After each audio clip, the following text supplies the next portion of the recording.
6월입니다. 빠른 세월 속에 여러분을 또 다시 만날 수 있어서 반갑고요.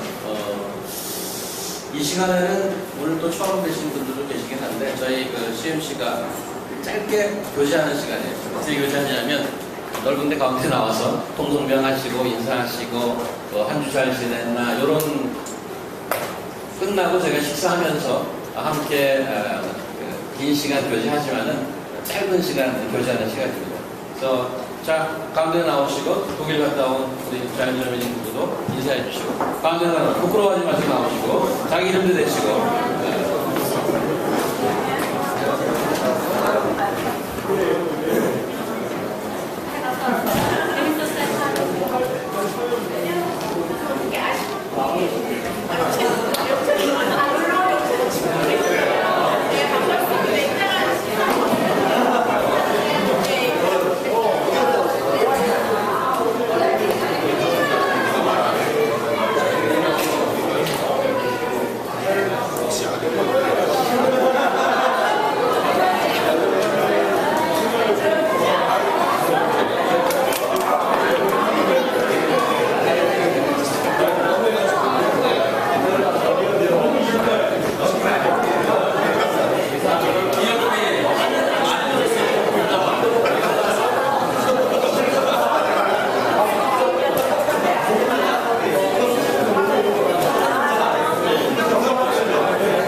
네, 아쉽지만 이렇게 짧게 교제하시고 끝나고 저희가 식사하시면서 다시 길게 교제하도록 하겠고요.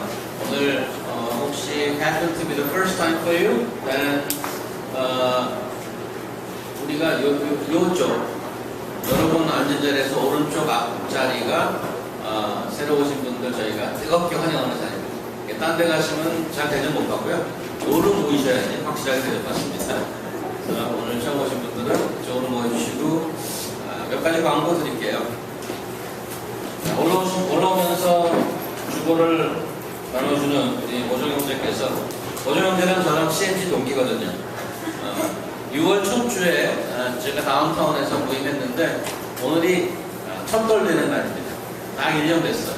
그래서 참 빠른 어떻게 지나갔나 이런 생각이 드는데 정말 하나님의 은혜로 그동안 큰 복을 받고 지금도 해피하게 살아가고 있습니다. 여러분들 기도해 주셔서 감사하고요. 받으신 주보 보시면서 몇 가지 광고 드리도록 하겠습니다. 연합 여름 수련회 저희 CMC는 업타운 다운타운 투 컨그리게이션이 있는데 업타운 다운타운이 합쳐서 8월 24, 5, 6, 금토일 이렇게 2박 3일로 저희가 수련회 일정을 잡았습니다. 수련회 관련된 문의는 우리 황상진 형제님께 해주시고 이제 또 때가 되면 등록도 받도록 하겠는데 여러분들 다이어리에 좀 표시해 주시면 감사하겠고요. 이번 화요일 내일 모레죠. 저희가 그동안에 쭉 저희 교회 살림을 어떻게 됐나 지난 우리 6개월간 옵저버 하면서 새로 새해 예산을 잡고 뭐 그랬습니다. 그것을 확인하고 승인하는 그런 모임이 이번 일요일, 이번 화요일, 내일 모레 화요일 이 자리에서 있습니다.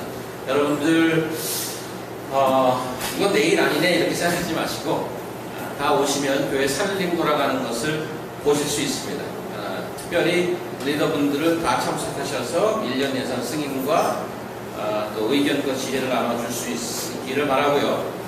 여름 단기 선교, 거기 나와 있듯이 뉴멕시코주 나바호 6월 25일 얼마 안 남았습니다. 한 달도 채 안 남았죠. 그다음에 캄보디아, 한국 공항원 전도사역 이런 분들이 있습니다. 아직도 늦지 않았으니까 우리 자연자매님 찬양 인도하신 자연자매님께 선교에 관련된 것은 문의하시기 바랍니다. 6월 15일 이번 금요일 아니고 다음 금요일이죠. 여기 장소가 이 콘서트와 어떤 콘서트가 동일한 겁니까?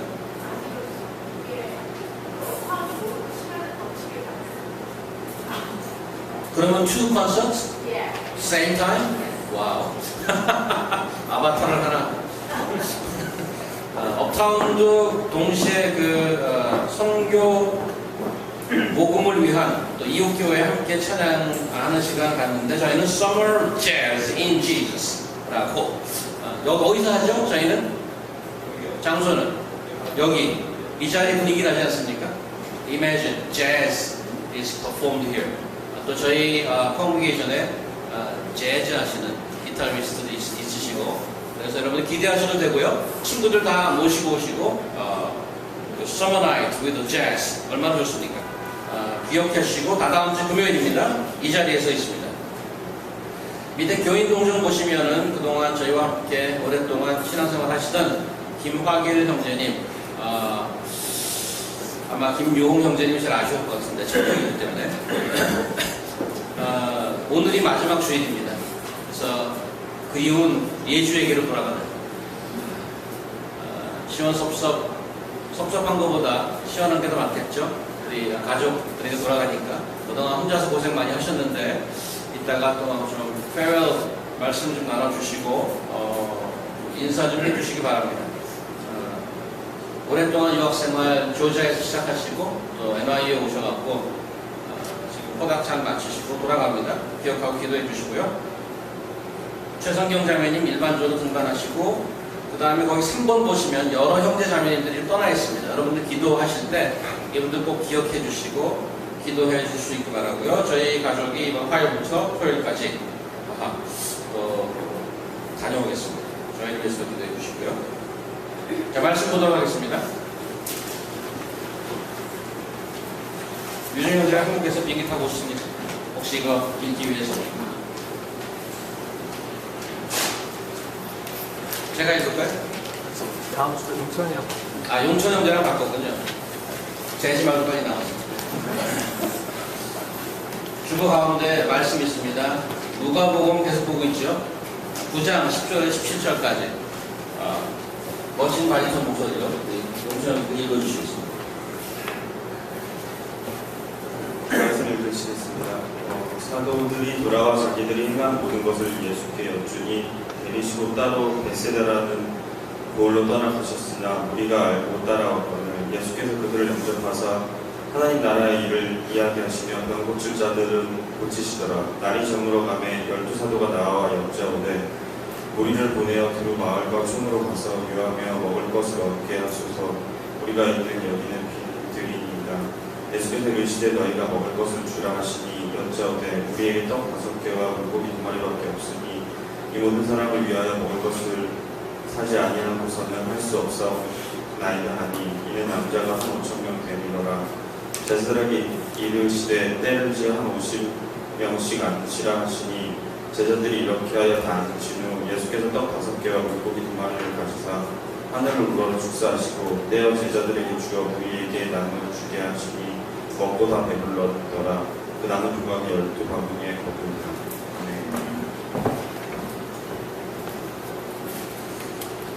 저희가 계속 누가복음을 보고 있습니다. 오늘 9장입니다. 오늘 본문은 너무 잘 아는 이야기죠. 예수께서 떡 5개와 물고기 2마리로 5,000명을 먹이신 소위 오병이어의 기적 사건입니다. 사복음서에 공통적으로 기록된 부분은 많습니다만 사복음서가 다 기록하고 있는 사건은 따지고 그렇게 많지는 않습니다. 예수님의 십자가와 부활 사건 그리고 오늘 보는 오병이어의 기적이 마태마가 누가요 사복음서가 다 기록하고 있는 그런 말씀입니다. 같은 사건을 성경이 반복으로 기록하고 있다는 것은 이 말씀을 통해서 우리에게 가르칠 중요한 것이 있다는 증거일 것입니다. 오늘 함께 찾아가 보도록 하겠습니다.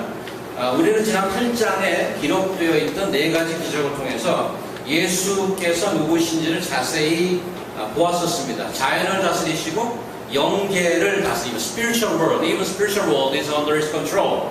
그 다음에 질병과 생명까지도 다스리시는 능력과 권세가 있으신 분임을 보았었습니다.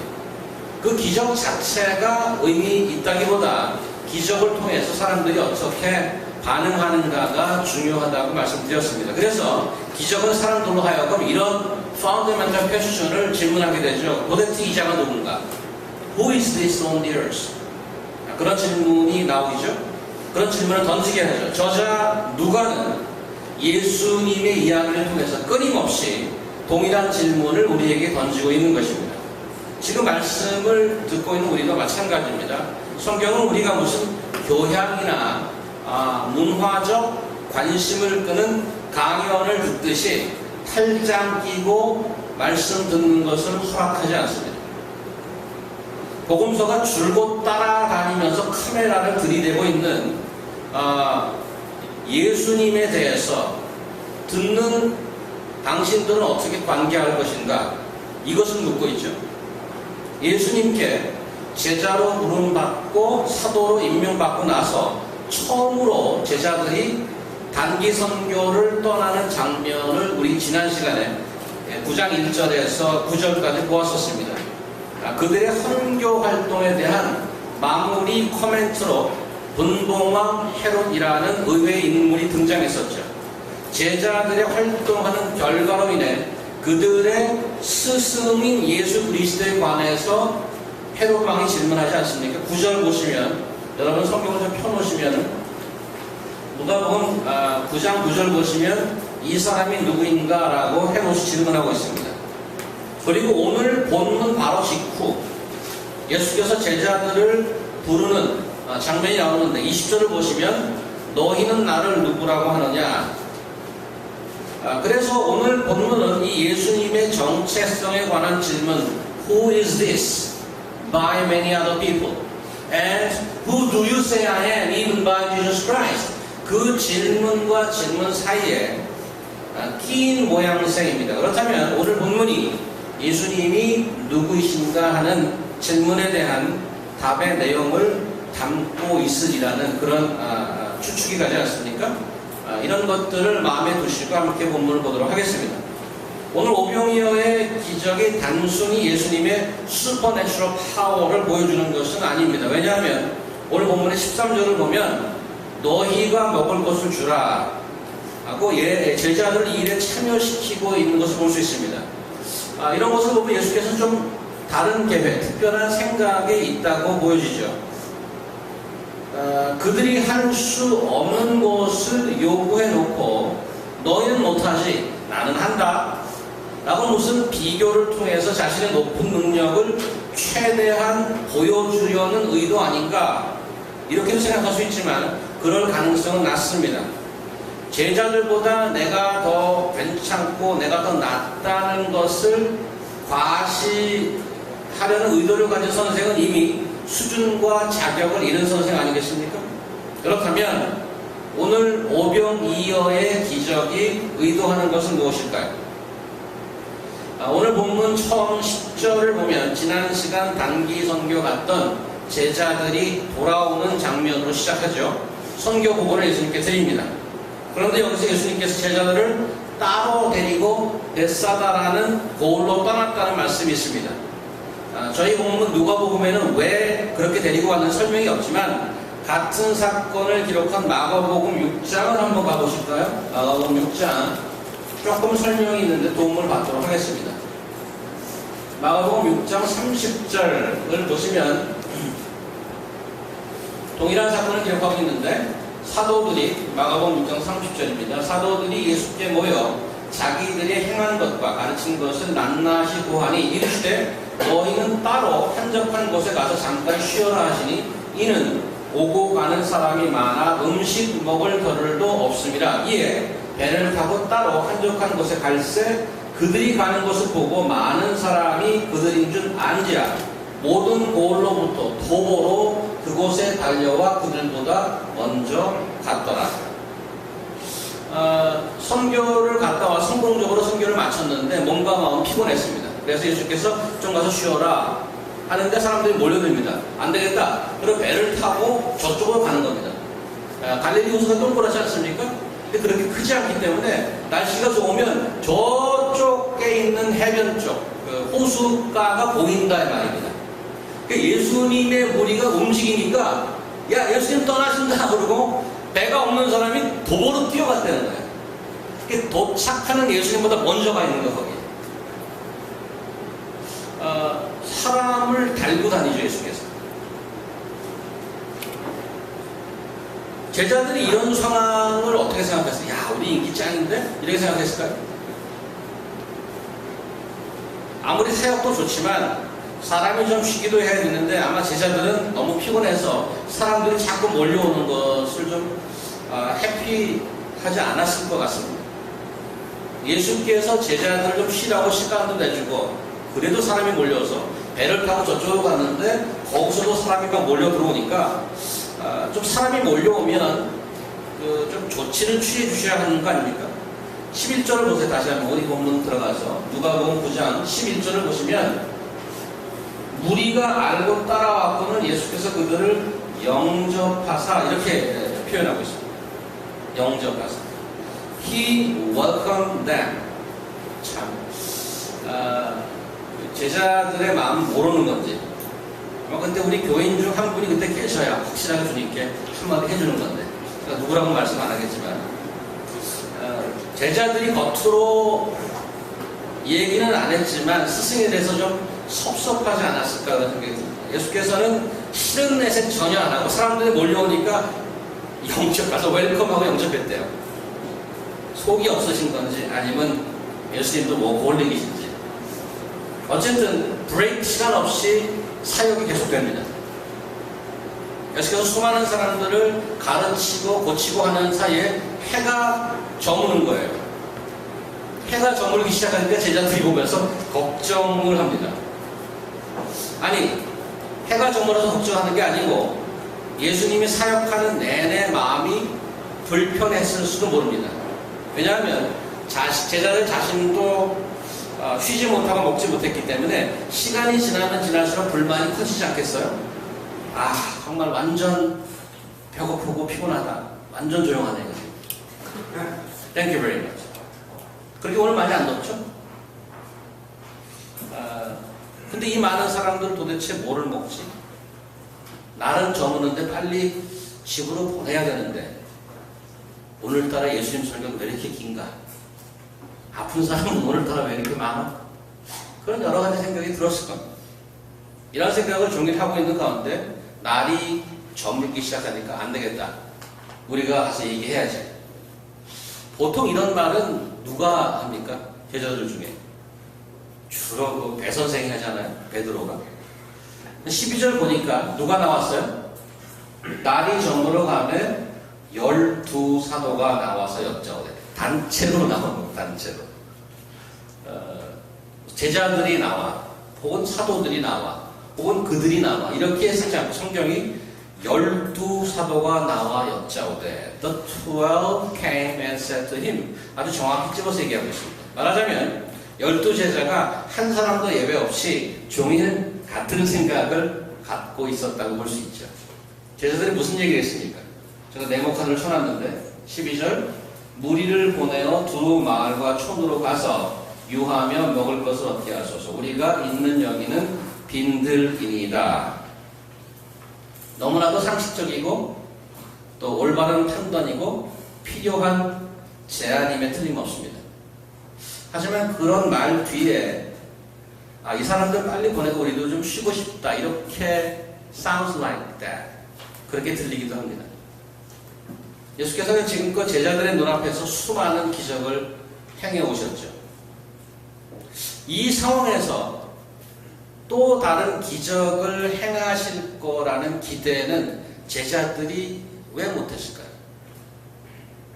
그저 상식선에 머무는 제안을 한 제자들은 비난을 받아야 하는 걸까요? 믿음이 없는 행위라고 말입니다. 바로 며칠 전 풍랑을 만나서 당황했던 제자들에게 예수께서 야단쳤죠. 뭐라고? 너희 믿음이 어디 있느냐? Where's your faith? 오늘 본문도 쭉 읽어가다 보면 이런 느낌이 들어요. 아, 이 사람도 한마디 듣겠는데? 그런 느낌이 좀 들지 않습니까? 그런 상황으로 가고 있잖아요. 그런데 13절 제자들은 예수님으로부터 아주 의외의 말을 듣죠. 예수께서 이르시되 너희 믿음이 어디 있느냐? 이렇게 안 하시고 너희가 먹을 걸 줘라. 이렇게 얘기하시는 거죠. 헷갈리는 거죠, 사실은. 우리는 언제 하나님의 기적을 기대해야 되고 또 어느 때는 상식적인 반응을 해야 되는지, 어느 때 내가 나서야 하고 어느 때 기적을 기대해야 되는지, 어떤 믿음의 기준으로 우리 행동을 결정해야 되는지, 이런 생각이 듭니다. 너희가 먹을 것을 줘라. 제자들이 이 명령에 순종할 리소스가 없다는 것을 예수께서 정확히 알고 계십니다. 그런데 이런 말씀을 하시죠. 그 이유를 여러분과 제가 좀 곰곰이 생각해 볼 필요가 있는 거죠. 왜 하지도 못할 명령을, 순종하지 못할 명령을 내리셨을까? 너희가 먹을 거 줘라. 이런 생각을 해봅니다. 이 명령 때문에 제자들이 보기 시작한 것이 있습니다. 아니, 우리가 가진 것이라고 물고기 2마리와 빵 5조각인데 어떻게 5,000명을 먹여요? 이것은 불가능합니다. 예수님의 그 명령 때문에 특별히 이들이 보기 시작한 것은 자신들의 incapability, powerlessness, 무능함을 보기 시작합니다. 물론 상식적으로 외딴 동네에 성인 5,000명을 먹이는 것은 인간으로 할 수 있는 일이 아닙니다. 무슨 동네에 맥도날드가 있는 것도 아니고 서비 있는 것도 아니고 가서 우리 황시정제 시켜갖고 딱 적어서 오다를 받아서 딜리버리를 할 수 있는 것도 아닙니다. 그런 형편도 안 됩니다. 그런 샵이 있다고 하더라도 그들은 돈도 없습니다. 먹일 능력이 안 됩니다. 천지를 말씀 한마디로 지으셨던 예수께서는 당장 말 한마디에 빵을 만들어낼 수 있겠어요? 없겠어요? 있습니다, 물론. 쾌한 눈으로 피곤한 몸을 이끌고 앉아있는 이들에게 충분히 하늘에서 만나를 내리게 하실 수 있어요. 그런데 그렇게 하지 않고 제자들에게 너희가 가서 먹을 걸 줘라 이렇게 얘기했단 말이죠. 왜요? 지난번 선교 갔을 때 예수께서 했던 그 인스트럭션을 기억하십니까? 먹을 거나 지갑이나 지팡이나 자동차나 두보롯을 가져가지 마라. 그때 왜 그런 엄청난 상식을 벗어난 명령을 했는가? 그때 이 명령을 순종해보지 않으면 하나님께서 나에게 프로비전을 줄지 안 줄지 모르는 거예요. 결코 하나님의 동행하심과 베푸심을 경험할 수 없는 겁니다. 그 말을 순종해보고 나가지 않으면. 오늘 너희가 먹을 것을 줘라. 이 명령에 적어도 순종하려고 시도하지 않으면 you never see what you have. 이 명령을 내리지 않았다면 스스로 자기가 무엇을 갖고 있었는지 돌아볼 기회가 없었을 것입니다. 물론 평소에 이런 거는 가능하지 않다는 것을 무의식적으로도 알고 있었을 겁니다. 아니, 이런 상황을 생각조차 안 하고 살았을 것입니다. 그런데 예수님의 황당한 명령, 너희가 가서 먹을 걸 줘라. 이런 것 때문에 자신이 이런 명령을 행할 능력이 안 된다는 것을, 우리 자신으로는 이걸 못합니다 하는 것을 다시 한번 확인하는 기회가 됐다는 거죠. 그게 첫 번째고요. 두 번째, 이 명령 때문에 제자들이 보기 시작한 것은 사람들의 필요입니다. 14절에 예수께서는 제자들을 야단치지 않고 사람들을 어떻게 해요? 50명씩 앉히라고 얘기하죠. 예수께서 상상해 보십시다. 이거 무리가 앉아있고, 무리가 이렇게 있고, 예수께서 가르치는데 제자들은 어디 있었을 것 같아요? 위치가. 12제자들. 글쎄, 캔디데이트는 이 뒤에 서 있다. 첫 번째 1번. 조폭같이 이렇게 있고, 여기 서 있을 수 있고.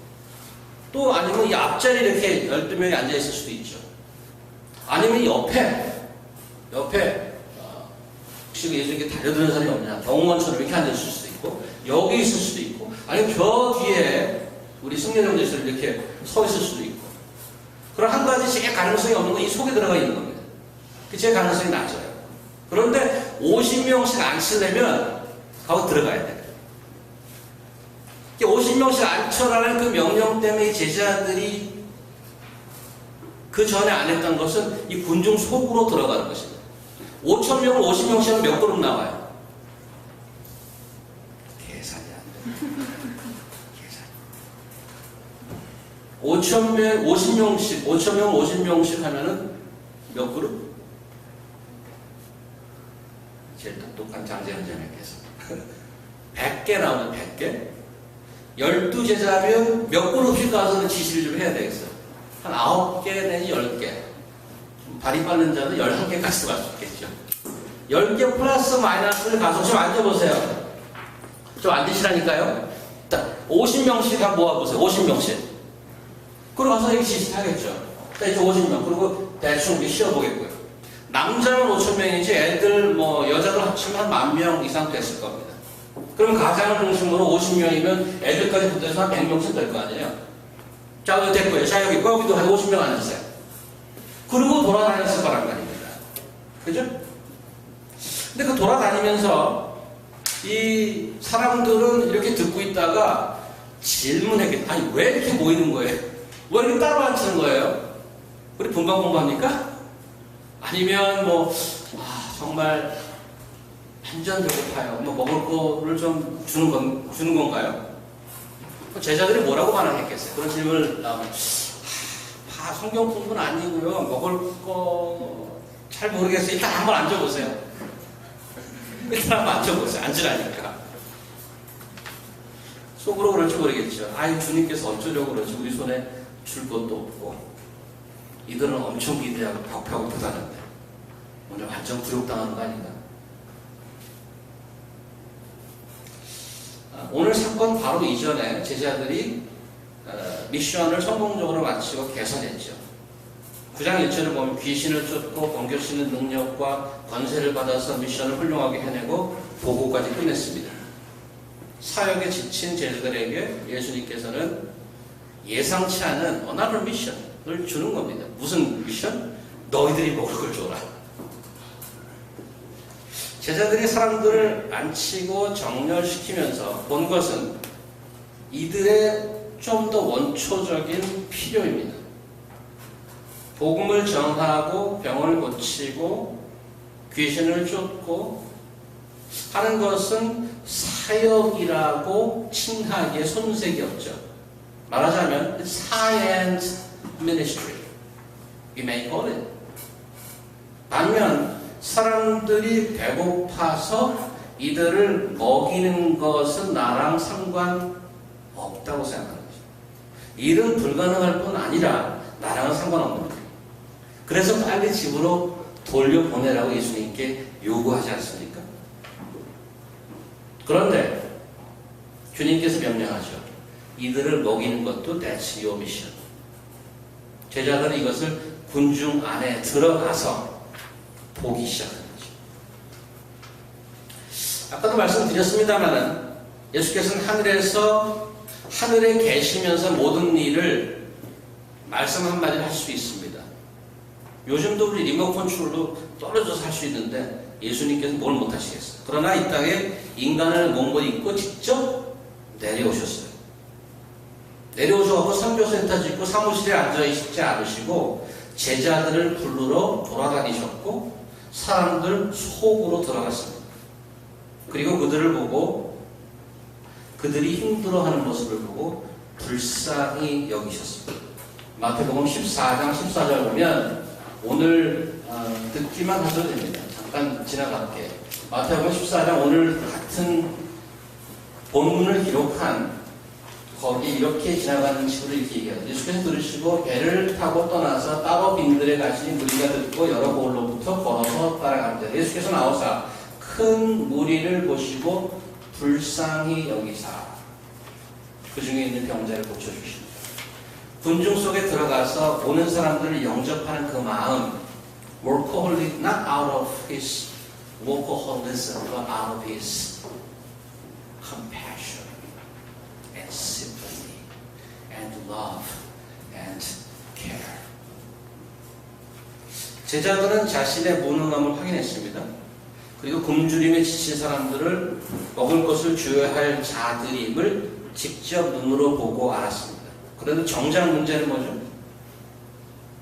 문제는 필요가 절실하다는 것은 직접 보고 알았는데 자신들이 이 필요를 채울 수 없다는 무능한 현실인 거죠. 이런 딜레마에서 이들이 할 수 있는 일이 있겠습니까? 한 가지 있습니다. 명령을 내린 자에게 돌아가는 거죠. 어쩌라고요? 현실이 이런데 어쩌라고요? 그에게 의뢰하는 것입니다. 제자들이 사람들을 다 앉힌 후에 무슨 일이 일어났습니까? 16절 보시면 놀랍게도 예수님의 명령이 그대로 현실로 나타납니다. 제자들이 사람들에게 나눠주고 있잖아요. 어떻게 해요? 예수님께 받아서. 여기 보시면 16절 예수께서 떡 5개와 물고기 2마리를 가지사 하늘을 우러러 축사하시고 떼어 제자들에게 주어 무리에게 나누어 주게 하시니 gave them to the disciples to set before the crowd. 제자들로 하여금 나누어 주게 합니다. 그렇죠? 그래서 예수님께 너희가 먹을 거를 줘라 하는 그 명령을 자기들이 지금 실천하고 있는 거예요. 이렇게 나눠주고 있는 거예요. 언제 그러면 떡 2개가 어느 순간에 어떻게 많아지는가 이거 보고 디베이트 하는 분들이 많이 있어요. 언제 뿅 나눠줄 때 커지는지 먹으려고 할 때 커지는 건지 언제 커지는 거냐?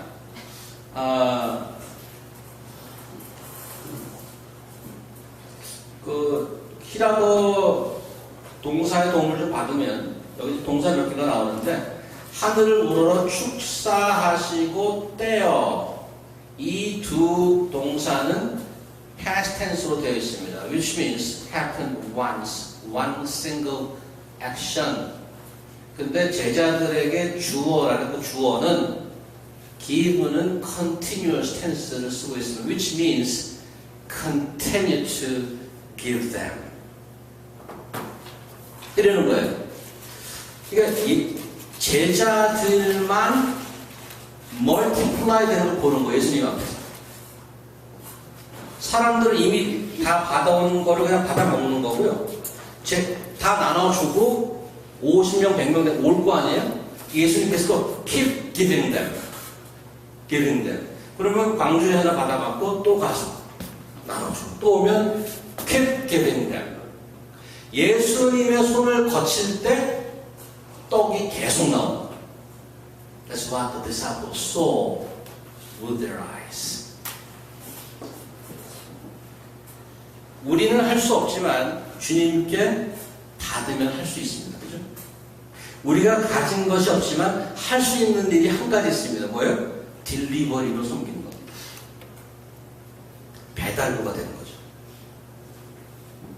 신실하게 딜리버리로 섬기려면 부지런히 받으러 가야 돼요. 우리는 무능합니다. 능력이 없습니다. 맞습니다. 하지만 배달부로 살 수는 있습니다. 배달부로 살려는 사람은 자신의 무능함을 볼 수 있는 사람이어야 되고 그 복의 근원이 누구인지 알아야 하고 그분께 부지런히 다니는 사람이어야 합니다. 이것이 제자이고 이것이 신앙생활인 것입니다. 페이스북을 보면 주로 거기서 자주 노는 분들이 누군지 알 수 있습니다. 주로 오시는 노는 분들이 나와서 놀더라고요. 저는 놀지 않고 이제 보는 은팅족인데, 그 글을 쓰거나 사진을 올리는 사람마다 좀 성향이 있습니다. 우리 교회에도 우리 요홍 형제께서 이제 잘 노시는 분 중에 하나인데 페이스북에서 특별히 요 형제의 성향을 하나 소개한다면 좋은 그 인용글을 많이 올립니다. 뭐 별 쓸 건 없고요. 10개 올리면 한두 개 정도. 한 2할 정도. 그 일본에 간 이대호 선수가 3할이 안 됩니다. 2할은 괜찮은 겁니다. 그래도 버틸 수는 있습니다. 엉덩이인가 어쩌적인가 쓸만한 거 하나 올렸습니다. 제가 하나 소개해드리려고 그랬죠. Respect people who find time for you in their busy schedule. But love those who never look at their schedule when you need it. 번역하면 Respect people who find time for you in their busy schedule. 분주한 중에 여러분께 시간을 내주는 분들을 존경하십시오. Love people who never look at their schedule when you need them. 여러분이 도움을 요청할 때 자기 스케줄을 아예 쳐다보지도 않고 달려오는 분들은 사랑해 주십시오. 엄청난 댓글과 엄청난 라이크. 1000대 이상 간 것 같아요. 저도 보면서 와, 글 좋다. 바빠고 어제 라이크 못 주셨는데 제가 라이크를 못했어요. 근데 왜 라이크가 많을까 궁금하게 생각해봤어요. 이 글에 왜 라이크가 많을까? 게다가 댓글까지 너무 좋아, 뭐 그래서 love it, 뭐 엄청나요. 왜 그럴까 생각해보니까 이런 분들이 정말 있고 내가 그런 분과 만난다면 자신이 특별히 사랑받는 것 때문에 그렇지 않을까 이런 생각입니다. 그분이 그렇게 바쁘고 스케줄이 빽빽한 사람에도 불구하고 내가 원하면 만나줄 수 있는 사람. 와, I love it. I love to be loved. 이런 분들이 참 희귀하잖아요. 왜냐하면 모두 다 쳐다만 보고 있으니까. 모두 다 받으려 하기 때문에. 한편으로 왜 라이크가 이렇게 많을까 생각해보니까 이기적인 거 아닌가? 이런 생각이 들었어요. 왜냐하면 제가 그 말을 보다가 나는 이런 사람이 될 수 있나? 라는 생각을 하는 순간 쉽지 않겠다. 나는 그런 자가 될 수 있을까? 남의 필요에 달려갈 수 있는 사람. 내 스케줄을 쳐다보지도 않고 갈 수 있을까? That requires my sacrifice. 내가 시간이 없는데 다른 이들의 필요를 보고 시간을 내주고 내가 가진 것 없는데 다른 이들의 힘겨워하는 것이 눈에 밟혀서 내가 있는 것마저 내어주고. 제일 편한 방법은 그저 나 하나 잘 챙기는 겁니다. 편합니다. 제자들 멋있는 미션 했잖아요. 그리고 피곤하니까 저 사람들 좀 빨리 좀 보내주세요. 나 엄청난 미션하고 돌아왔으니까 저 사람들은 보내줘. 빌립보서 1장을 한번 가보겠습니다. 빌립보서 1장.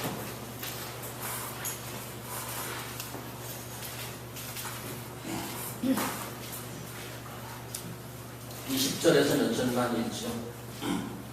빌립보서 1장 20절에서 몇 절 있습니다. 나의 간절한 기대와 소망을 따라 아무 일에든지 부끄러워하지 아니하고 지금도 전과 같이 온전히 담대하여 살든지 죽든지 내 몸에서 그리스도가 존귀하게 되게 하려 하라니 이는 내게 사는 것이 그리스도니 죽는 것도 유익함이라. 그래서 사역하는 것에 대해서 전혀 이해가 없습니다. 그래서 엄청난 사역을 하고 다니셨죠. 22절. 그러나 만일 육신으로서는 이것이 내 일의 열매일진데 무엇을 택해야 하는지 나는 알지 못하노라. 내가 그 둘 사이에 끼었으니 차라리 세상을 떠나서 그리스도와 함께 있는 것이 훨씬 더 좋은 일이라 그렇게 하고 싶으나. 그래서 그냥 사역하다가 복음 전하고 전도하고 뭐 예언하고 말씀 전하고 붕괴하고 세미나 다니고 그러다가 죽으면 나 I'm fine. I'm going to heaven. 그래서 예수님과 하면 좋겠다. But 24절. 내가 육신으로 남아있는 것이 너희를 위하여 더 유익하리라. 내가 살 것과 너희 믿음의 진보와 기쁨을 위하여 너희 무리와 함께 거할 이것을 확실히 아노니 내가 다시 너희와 함께 있으므로 그리스도 예수 안에서 너희 자랑이 나로 말미암아 풍성하게 하려 함이라. 자기는 그냥 사역만 하다가 죽어도 여한이 없는 사람이었는데 생각해보니까 남아있기로 했다는 거죠. 이유는 다른 분들의 믿음의 성장을 위해서. 사도 바울은 사역과 사람을 구분하지 않았습니다. 사역을 하면서 얼마나 많은 사람이 다치는지 모릅니다. 나가서 병자를 고치고 복음을 전도했던 이 제자들의 입에서 저 사람들 빨리 보내줘 라고 같은 입에서 그 말이 나옵니다. 같은 입에서. 사역과 사람이 구분되는 거죠. 지난주 우리 교회 재정과 예산에 관해서 회의를 했는데 충격적이었습니다. 왜 그러냐면 적자더라고요. 저는 무시하게 많이 남아있는 줄 알았어요. 돈이 한참 많은 줄 알았어요. 실제로 숫자를 해놓고 페이지 몇 페이지 보니까 우리가 앞으로 week after week 하면 할수록 적자는 불어납니다.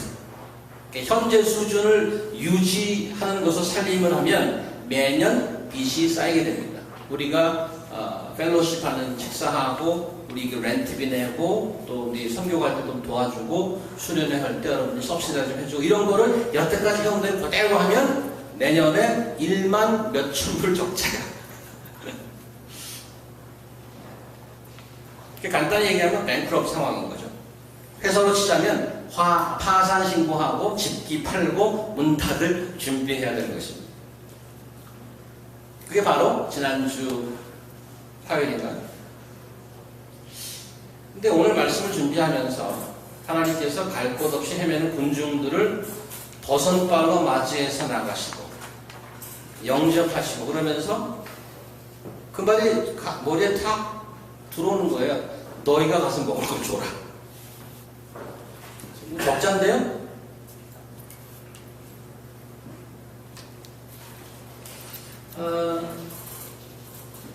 제가 지금 여러분께 나누었다시피 주님께 부지런히 가야 될 거라는 생각이 듭니다. 둘 중에 하나입니다. 이 사람 다 보내세요. 그냥 문 닫으면 간단하죠.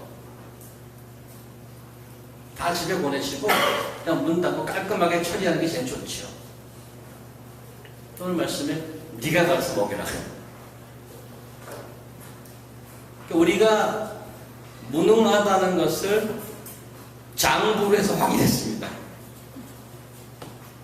이제 우리가 할 수 있는 것은 그래도 하나님의 복음이 필요한 자들이 있다는 것을 인식하는 것이죠. 그리고 주님 앞에 무는 겁니다. 가서 저는 가진 거 없습니다. 그런데 딜리버리로 살겠습니다. 좀 주십시오.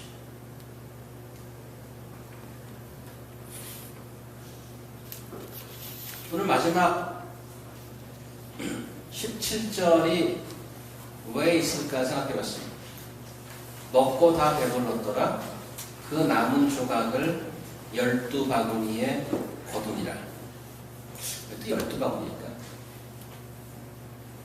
아마 생각해보니까 처음에 50명씩 앉혀서 떡을 나눠줄 때 떡과 피쉬를 나눠주잖아요. 그러면 컨테이너가 있어야 되잖아요. 그래서 아마 거기 있는 사람들 중에 물어봤을 것 같아요. 뭘 좀 들고 다닐 거 없어요? 여러분 빵을 손에 어떻게 50명씩 먹여야 되는데 어떻게 손으로 빨리빨리 갈 수도 없고. 그래서 이미 그때 광주리를 하나씩 얻어서 계속 딜리버리를 하지 않았나 싶어요. 그런데 남은 조각을 12바구니에 나중에 모아서 12바구니가 됐다기보다 들고 다닌 거에 다 모으니까 12바구니야. 왜 12개? 제자가 12개니까. 근데 그 사람이 들고 왔다 갔다 하다가 남은 거를 다 들고 예수님께 돌아오는 거예요. 그 남은 거를 한 광줄이 들고 예수님께 돌아오는 제자들의 느낌이 어땠을 것 같아요? 왜 피아노 필주인데 처먹고 남기기 왜 남겨? 힘들어 죽겠는데. 무거워 죽겠네, 이거 정말. 컴플레인 했을까요? 아니면 군중들이 배가 산만해져서 배가 불러서 먹고 남을 때까지 풍성히 주시는 하나님의 축복에 감격하지 않겠어요? 한 광주리씩 들고 예수께 돌아가면서 제자들이 서로 쳐다보지 않았겠어요? 베드로와 안드레가 쳐다보면서 자기 거 한번 보고 그 사람 보고 윙크를 한번 하든가. 아니면 베드로 같으면 아마 엄지를 그 야릇한 깊은 미소와 함께 그걸 들고 예수님께 오지 않았을까요?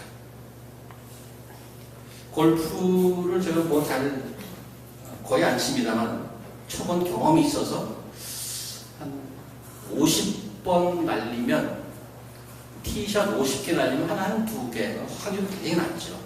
한두 개 손맛이 있을 때가 있습니다. 제대로 맞았을 때. 제대로 맞으면 힘들이지 않고 공도 멀리 나갑니다. 소리도 깡 하고 나오죠. 낚시를 할 때 월척을 하면 손맛이 있습니다. 고기가 아무리 커도 힘들지 않습니다. 하나님으로부터 받아서 필요한 이웃에게 나누어 주는 자도 손맛이 있을 것 같습니다. 다 나누어 주고도 남아서 들고 들어오는 광주리의 묵직함. 그 손맛을 Have you ever experienced? 이것은 나누어 주는 자만이 누릴 수 있는 기쁨이고 감격일 것입니다.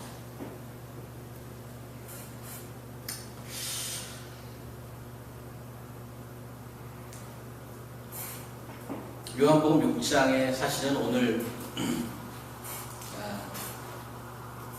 기적에 대한 설명이 끝까지 70몇 절까지 쫙 나와 있습니다. 기적은 기적 하나로 끝나지 않죠. 기적은 사실은 펑션스에서 포인터. 제가 예배 시작할 때 처음에 여러분께 읽어드렸던 것이 요한복음 6장이었습니다. 결국은 그들이 먹었던 떡은 예수님을 지칭하는 것입니다. 그 예수의 피와 살을 먹고 우리가 영원히 죽지 않는 자가 되는 것이죠.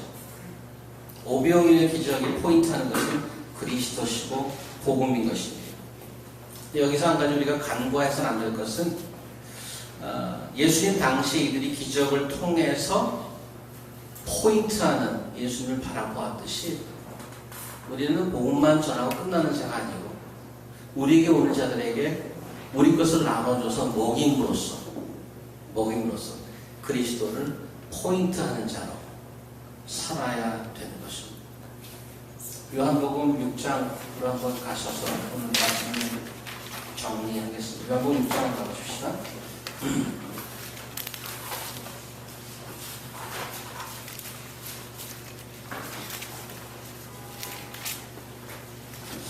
오늘 이 기적에서 제일 수지맞은 사람이 누굴 것 같습니까? 사실은 오병이어의 기적을 행하시고 예수께서 그 뜻이 무엇인지를 설명하고 나서 그 많은 사람 What happened to them? 6장 66절 한번 보실까요? 6장 66절. 그때부터 그의 제자 중에서 많은 사람이 떠나가고 다시 그와 함께 다니지 아니하더라. 예수께서 5,000명인가 다 떠난 거예요. 그리고 67절 예수께서 12제자에게 이르시되 너희도 가려느냐. 시몬 베드로가 대답하여 주여 영생의 말씀이 주께 있사오니 우리가 어디로 가오니까. 우리가 주는 하나님의 거룩하신 자이신 줄 알고 믿고 알았사옵니다. 결과론적으로 보면 그분들이 배고파서 5,000명을 먹었습니다만 그 사람들은 한 끼 잘 얻어먹은 것으로 끝나고 다 집에 가버렸습니다. 사실은 그 12명의 제자를 위해서 오병이어의 기적을 행했다고 얘기할 수 있습니다. 왜? 그 사람들만 남았거든요. 여러분들과 저는 그동안에 많은 하나님의 은혜를 받고 누렸습니다. 그거 받아먹고 많은 타임스 그냥 떠났을 것입니다. 이제 여러분과 제가 도전받는 것은 제자로 남아서 계속 그로부터 받아서 나눠주는 은혜의 배달자로 살아갈 것인가? That is the challenge. Let's pray. 하나님 감사합니다. 아버지께서 큰 기적을 행하실 수 있지만은 오히려 저희를 통해서 저희의 험불하고 가난한 손을 통해서 하나님 나라를 드러내시길 원하시는 것을 오늘 배웠습니다. 오히려 하나님께서 혼자 하시는 것이 편하실 텐데 저희를 통해서 하는 그 이유를 배웠습니다. 저희가 누구신지, 저희가 누구인지를 배우고 저희 스스로를 보고 얼마나 하나님 나라의 복된 자녀인 것을 깨달아 알 수 있게 함임을 배웠습니다. 하나님, 저희가 가진 모든 것 사실은 하나님께로부터 온 것임을 고백합니다. 내 것이 어디 있습니까? 지금 저희 안에 있는 모든 것을 필요한 이웃에게 나누어 주어서 다 나누어 주어도 또 남김이 있는 그런 광주리의 묵직함을 느끼고 살아가는 저희를 될 수 있도록 하나님 인도하여 주시옵소서. 예수님 이름으로 기도합니다. 아멘.